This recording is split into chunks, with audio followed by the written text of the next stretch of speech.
जय माता दी। जय मां कामाख्या। जय श्री महाकाल महाराज।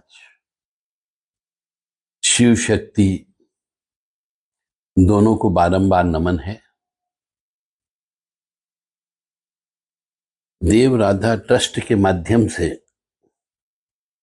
आप हिंदू सनातन धर्म के कुछ रहस्यमय ज्ञान को हमेशा सुनते रहे हैं। आपने देखा भी होगा कि यज्ञों में माइक लगा करके मंत्र बोले जाते हैं, अनुष्ठान में माइक लगा करके मंत्रों को बोले जाते हैं। कई बार माइक नहीं लगाए तो जो आचार्य रहते हैं, विद्वान ब्राह्मण, वह यज्ञ में मंत्रों का उच्च स्वर से पाठ करते हैं, उच्चारण करते हैं।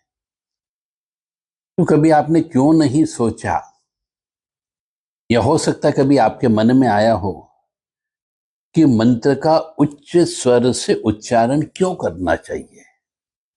ये ब्राह्मण लोग उच्च स्वर से पाठ क्यों करते हैं? आपने रुद्री भी देखी होगी, रुद्राभिषेक होता है तो 5-7 ब्राह्मण मिलकर के या 3 ब्राह्मण मिलकर के उच्च स्वर से रुद्र अभिषेक करते हैं। मंत्रों की ध्वनि में एक विशेष आकर्षण और वशीकरण होता है। हमारे पास बहुत से मनुष्यों के फोन आते हैं कि साहब वशीकरण करना है, हमारी लड़की का किसी ने वशीकरण कर लिया तो उसे तोड़ना है, मैं किसी से प्रेम करता हूं उसे उसका वशीकरण करना है। ऐसे बहुत से हमारे पास में फोन आते रहते हैं। आज हम उन्हीं के लिए ये वीडियो बना रहा हूं कि मंत्रों को उच्च स्वर से उच्चारण करने पर आकर्षण शक्ति पैदा होती है और वशीकरण शक्ति भी पैदा होती है। तो क्यों हम उच्च स्वर से उच्चारण करते हैं, आज इसका खुलासा करते हैं।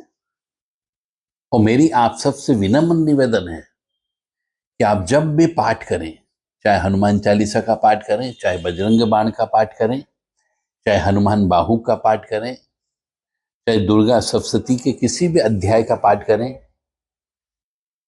देवी कवच का पाठ करें, भैरव कवच का पाठ करें, भैरव अष्टोत्तर शतनाम का पाठ करें, या श्री हरि विष्णु जी के मंत्रों का जप करें, कोई भी मंत्र शब्द करते, मंत्रों का जप करते हो तो उच्च स्वर से पाठ करना, उच्च स्वर से उन मंत्रों को बोलना है।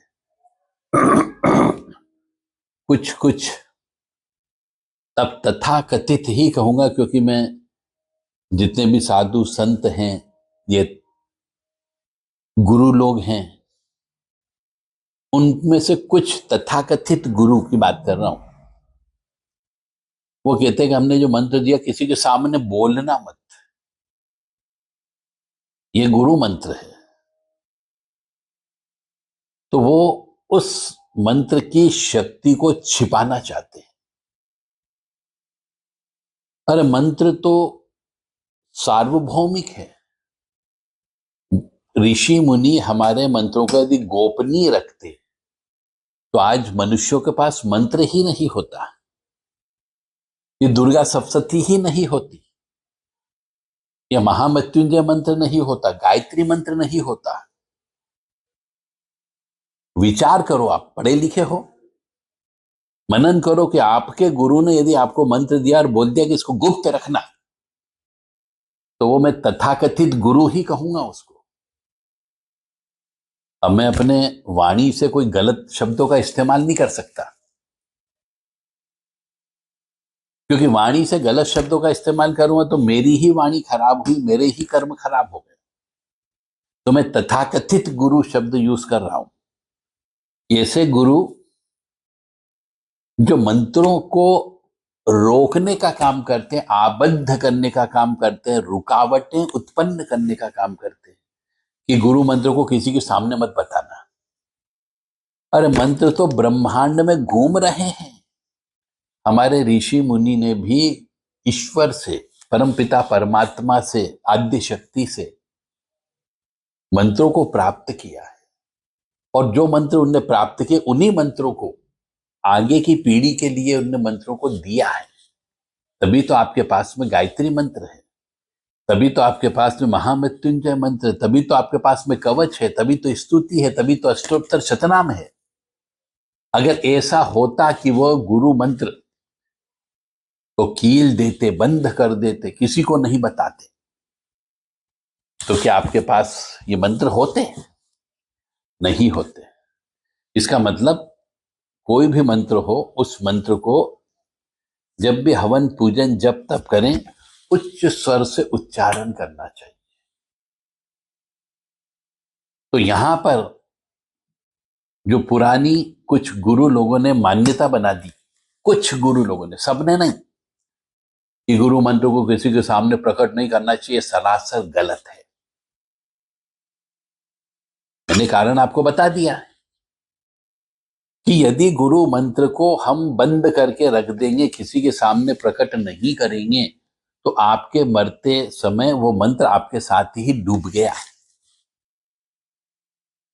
किसी को पता ही नहीं चला कि आपने कौन से मंत्रों का जप किया, गुरु ने कौन सा मंत्र दिया, आप किस मंत्र का जप करते थे, आपके इष्ट कौन थे।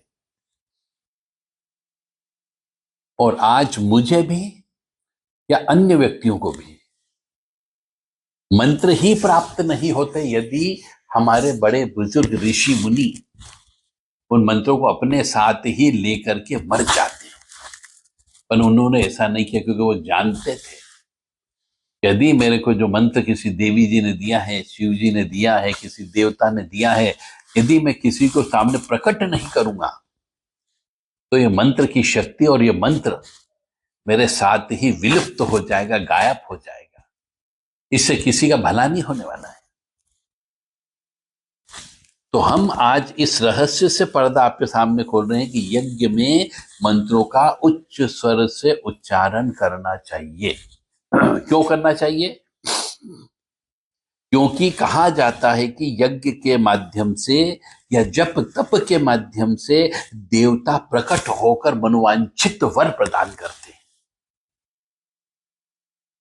यानी आपको भी जो चीज चाहिए वो चीज आपको प्राप्त हो सकती है। गुरु से मंत्र लेकर के उस मंत्र का जप करें, तप करें, हवन करें, अनुष्ठान करें, तर्पण करें, मार्जिन करें, तो आपके मनोवांछित इच्छा अवश्य पूरी होगी, बशर्ते कि आप अपने गुरु के प्रति लायबिल हो,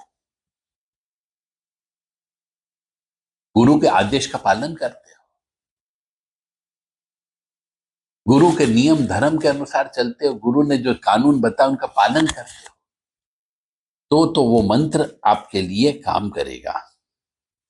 तो मैं भी सबसे कहता हूं कि गुरु के द्वारा दिया गया मंत्र या कोई भी मंत्र जो आपको स्वप्न में भी प्राप्त हुआ, किसी देवी देवता के माध्यम से आपकी पूजा पाठ जब तब समर्पण भावना से प्रसन्न होकर के बहुत से देवी देवता आपको स्वप्न में भी मंत्र प्रदान करते, मुझे तो मिले हैं और भी लोगों साधकों को मिलते हैं, मैंने उनके मुख से सुना है। आपको भी मिल सकता है। साधना करें, जप करें, अपने शरीर को, अपनी इस आत्मा को, अपने इस मन को, मन कर्म वचन को उन गुरु के प्रति समर्पण भाव रखते, गुरु को प्रसन्न रखें, तो गुरु की शक्तियां स्वतः आपके साथ हो जाएगी। तो यज्ञ में उच्च स्वर से उच्चारण इसलिए किया जाता है कि यज्ञ के माध्यम से, जप करने के माध्यम से, तप करने के माध्यम से देवता प्रकट होकर के मनोवांछित वर प्रदान करते हैं। यदि किसी को रोग है तो मंत्र जप करना प्रारंभ करते जिससे रोग कटता हो। यदि आपके घर में क्लेश है तो ऐसे मंत्रों का जप करो जिससे क्लेश का नाश होता है। इसलिए मैं बार बार क्या बोलता हूं, मां भगवती जगत जननी आद्य शक्ति भवानी आह्लादिनी शक्ति कष्ट निवारिणी दुख निवारिणी महिषासुर मर्दिनी चंड मुंड नाशिनी सिंह वाहिनी क्लेश नाशिनी पाप नाशिनी दुरितापहारिणी शत्रु संग विदारिणी। ये क्यों बोलता हूं? इसका मतलब है कि मां भगवती ये सब कार्य करती है। इनके मंत्रों का जप करने पर आपको ये सब चीज प्राप्त हो सकती जो मैं बोलता हूं। क्लेश का भी नाश करती है वह, दुरित में आपके जो बुरे दिन हैं उनका भी शमन करती है, आपके शत्रुओं का भी नाश करती है। आपको बोलने की आवश्यकता नहीं, केवल मंत्र जप करो और हवन करो। ये गुण रहस्य आपको देव राधा ट्रस्ट सत्यवाणी चैनल के माध्यम से आपके सामने प्रस्तुत किया जा रहा है। मैं सबसे कहता हूं भैया फोन मत लगाओ, आपके ज्ञान प्राप्त करके उस ज्ञान का अपने जीवन में प्रयोग करो, निश्चित तौर से सफलता अवश्य प्राप्त होगी। परंतु आपको तो सजी हुई बनी हुई भोजन की थाली चाहिए। आप मेहनत नहीं करना चाहते हो, कमाना नहीं चाहते हो और बनाने की भी मेहनत नहीं चाहते हो, सिर्फ बनी बुनी चीज को खाना चाहते हो।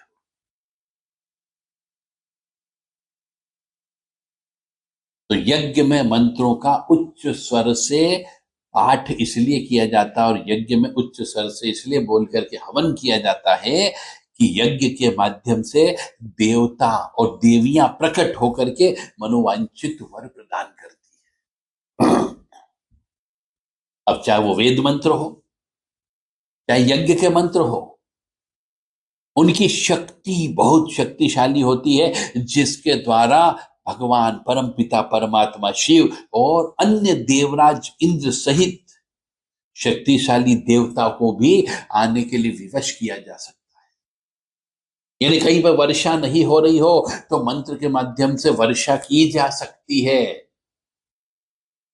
यदि कहीं पर आग लगी हो तो आग को बुझाया जा सकता है। यदि कहीं पर क्लेश है, दुख है, अशांति है, तो मंत्रों के माध्यम से यज्ञ करके उसको क्लेश दुख अशांति को शांत किया जा सकता है। यदि आपकी इच्छा पूरी नहीं हो रही हो, अब तो मनोवांछित वर भी प्राप्त किया जा सकता है। वेद मंत्र और यज्ञ के मंत्रों में इतनी शक्ति होती है, ऊर्जा होती, कंपन्नता होती है कि वो विद्युत ऊर्जा उत्पन्न करते हैं। परंतु विधिवत उच्चारण होना चाहिए, यानी स्पष्ट उच्चारण होने पर ही आपकी एप्लीकेशन स्वीकार होगी। उससे ही वो जो कंपन्नता उत्पन्न होगी, वह कंपन्नता ही आपके कार्यों को सुलभ करती है। यदि आपका उच्चारण स्पष्ट नहीं है, किसी भी ब्राह्मण का मंत्र का उच्चारण स्पष्ट नहीं है, यदि विप्रवर मंत्र बोलते बोलते मुंह में ही खा जाता हो, स्पष्ट नहीं बोलता हो, तो वो पूजा पाठ आपकी बेकार। तो हमेशा ऐसे ब्राह्मण से पूजा कराओ जो स्पष्ट उच्चारण करता हो, स्पष्ट मंत्रों को बोलता हो। ऐसे ब्राह्मण से ही आपको पूजा कराने पर फल की प्राप्ति होगी। यदि टूटे फूटे मंत्र अटक अटक करके बोलने वाले, आधे मंत्रों को मुंह के अंदर ही चबाने वाले विप्रवर और ब्राह्मणों से पूजा नहीं कराना है।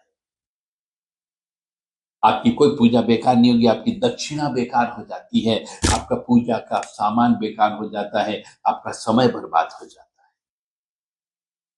तो जब भी यज्ञ करें, उसे मंत्रों का विधिवत उच्चारण होना चाहिए, स्पष्ट, और जाप भी स्पष्ट होना चाहिए।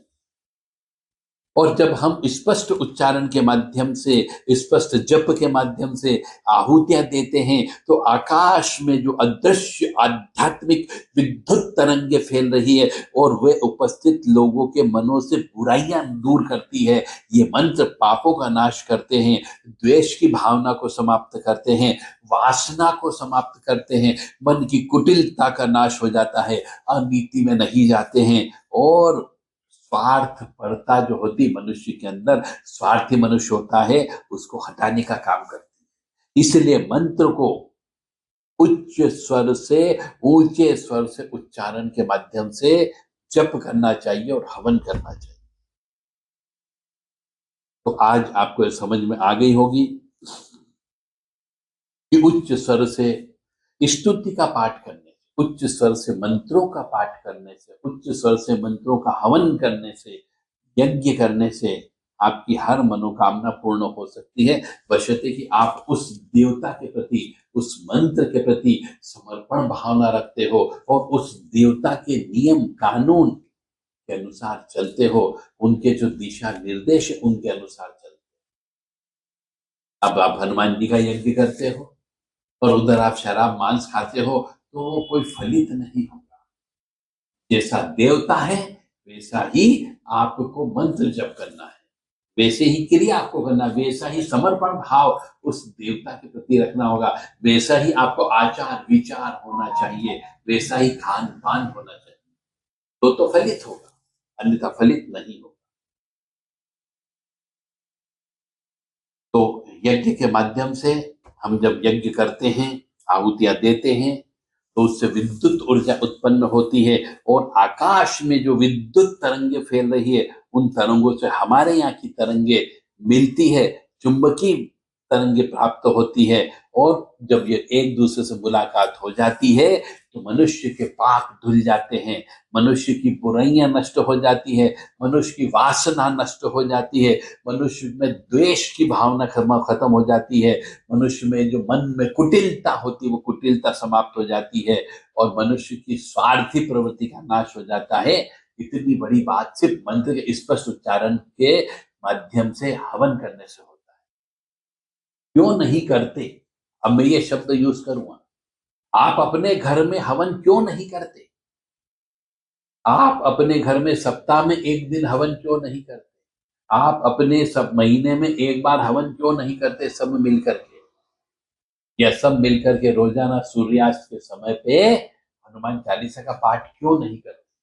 जिन जिन घरों में क्लेश है, दुख है, अशांति है, रोग है, शोक है, उन सबको सामूहिक रूप से शिव जी की, देवी जी की, पंचदेव में से किसी भी देवता की आराधना करना प्रारंभ करें, उच्च स्वर से पाठ करें, आरती करें, उच्च स्वर से पाठ करें।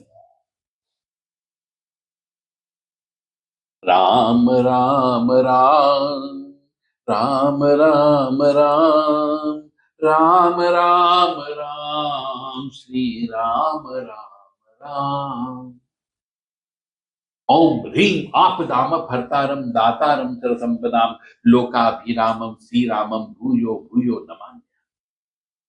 इतना स्पष्ट उच्चारण आपको मंत्रों का करना है, जिससे आपकी नकारात्मक ऊर्जा दूर हो जाती है, क्योंकि जब घर के अंदर हम वाइब्रेशन पैदा करेंगे, करंट पैदा करेंगे, ऊर्जा उत्पन्न करेंगे, तो नकारात्मक ऊर्जा ऑटोमेटिकली घर छोड़ के चली जाएगी। किसी तांत्रिक की आवश्यकता नहीं, परंतु करते नहीं हो। मेरा आप सबसे विनम्र निवेदन है कि सप्ताह में एक दिन जब आप सब घर परिवार वाले बैठ करके, छुट्टी रहती हो, उस दिन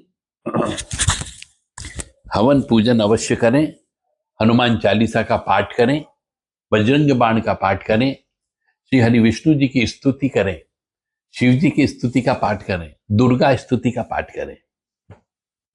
ओम दुर्गा दुर्गति शमनी, दुर्गा पद्य निवारणी, दुर्गम छेदनी, दुर्ग साधिनी, दुर्ग नाशिनी, दुर्गतो धारणी, दुर्ग निहंत्री, दुर्गमापहा, दुर्गम ज्ञानदा, दुर्गा दैत्य लोक दवा नला, दुर्गमा दुर्गमालोका, दुर्मा स्वरूपिणी, दुर्गमार्पदा, दुर्गम विद्या, दुर्गमाशिता, दुर्गम ज्ञान सस्ताना, दुर्ग मध्यान भासिनी, दुर्गमोहा, दुर्गमगा, दुर्गमा स्वरूपिणी, दुर्गमा सुसंत्री, दुर्मायुधारणी, दुर्मांगी, दुर्मता, दुर्गम्या, दुर्मेश्वरी, दुर्ग भीमा, दुर्भामा, दुर्बातुतारी। ये दुर्गा जी के 32 नाम है। स्पष्ट उच्चारण करने पर, इसका अनुष्ठान करने पर घर से दुख, दरिद्रता, अशांति, क्लेश, रोग, शोक सब धीरे धीरे समाप्त होते जाएंगे। जैसे जैसे आप पाठ करोगे, जैसे जैसे उच्चारण का बढ़ता जाएगा, जैसे जैसे समय बढ़ता जाएगा, जैसे जैसे विद्युत तरंगे बढ़ती जाएगी, आकाश में उपस्थित विद्युत तरंगों से आपकी फ्रीक्वेंसी मैच हो जाएगी, आपके घर से पाप निकलना दूर हो जाएगा, आपके घर से बुराइयां निकल निकल कर भागना चालू हो जाएगी। अब इसका परिणाम क्या होगा कि अनेक समस्याएं समाप्त हो जाएगी, चिंताएं समाप्त हो जाएगी, आशंकाएं समाप्त हो जाएगी, भय समूल नाश हो जाता है, क्योंकि मंत्रों से एक दिव्य आध्यात्मिक विद्युत तरंगे आच्छादित हो जाती है और आपके घर का वातावरण शुद्ध हो जाएगा, और उन वातावरण से उच्च विचारधाराएं आपके घर परिवार के सदस्यों के अंदर उत्पन्न होने लगेगी। प्रैक्टिकल करके देखो। और मंत्रों के उच्चारण से, हवन करने से घर में एक दिव्य प्रभाव उत्पन्न होने लगेगा। और यदि कोई बच्चा उत्पन्न होने वाला है तो बच्चा दिव्य बच्चा उत्पन्न होगा।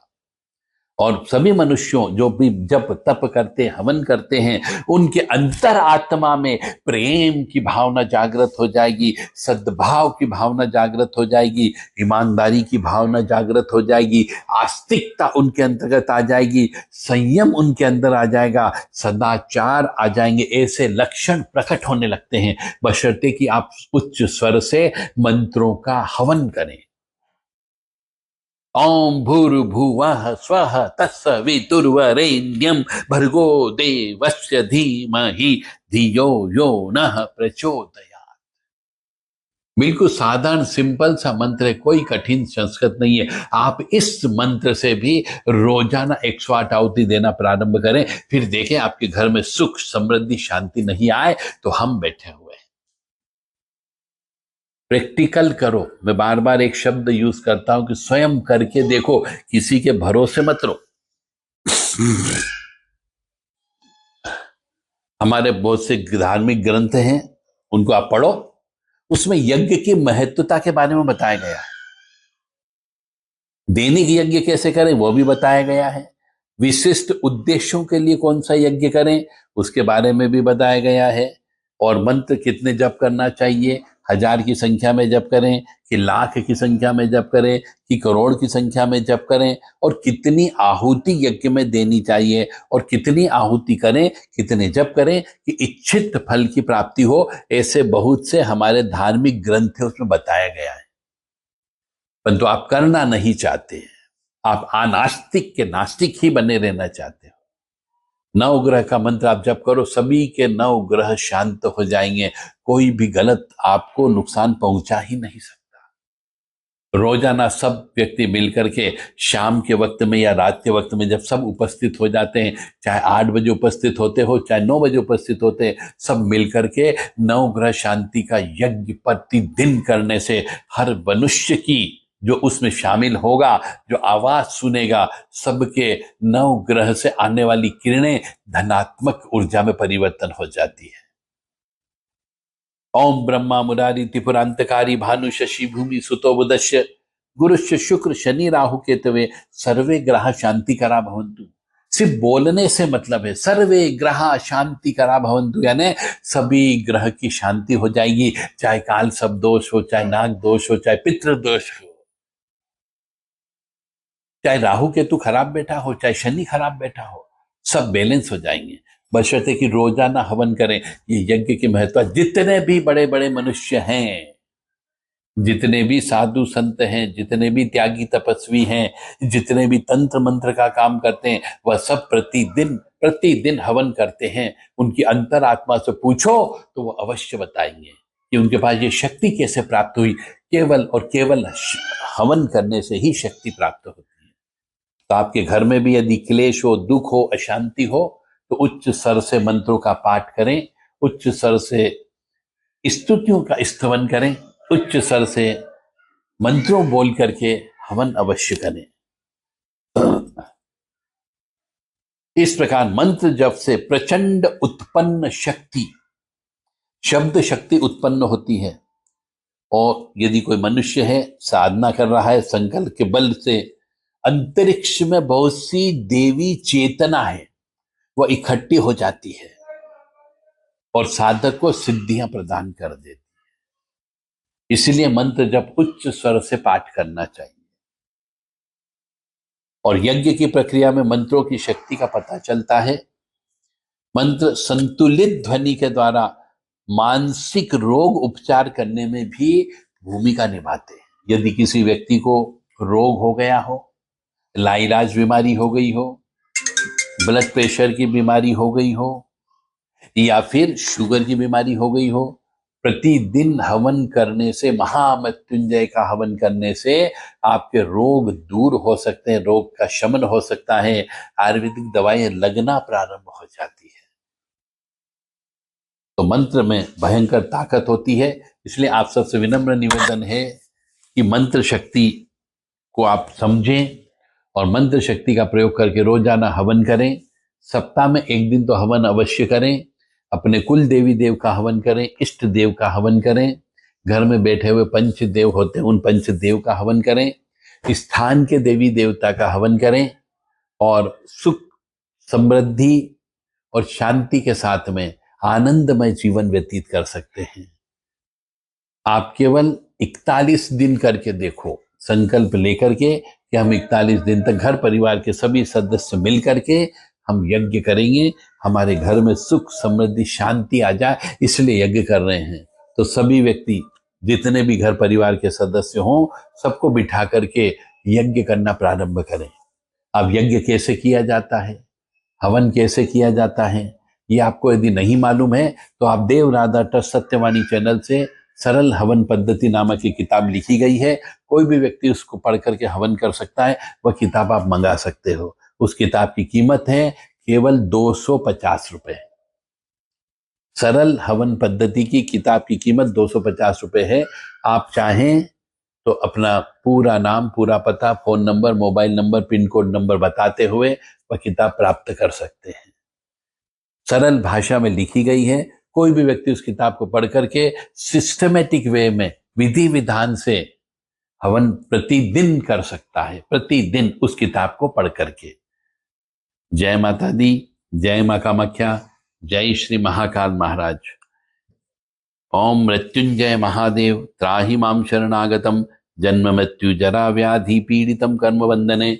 ओम मृत्युंजय महादेव त्राहि मां शरणागतम जन्म मृत्यु जरा व्याधि पीड़ितम कर्म बंधने। ओम भूर्भुवः स्वः तत्सवितुर्वरेण्यं भर्गो देवस्य धीमहि धियो यो नः प्रचोदयात्। ओम त्र्यंबकं यजामहे सुगंधिं पुष्टिवर्धनम् उर्वारुक्मी बंधनान् मृत्योर्मुक्षीयमामृतात्।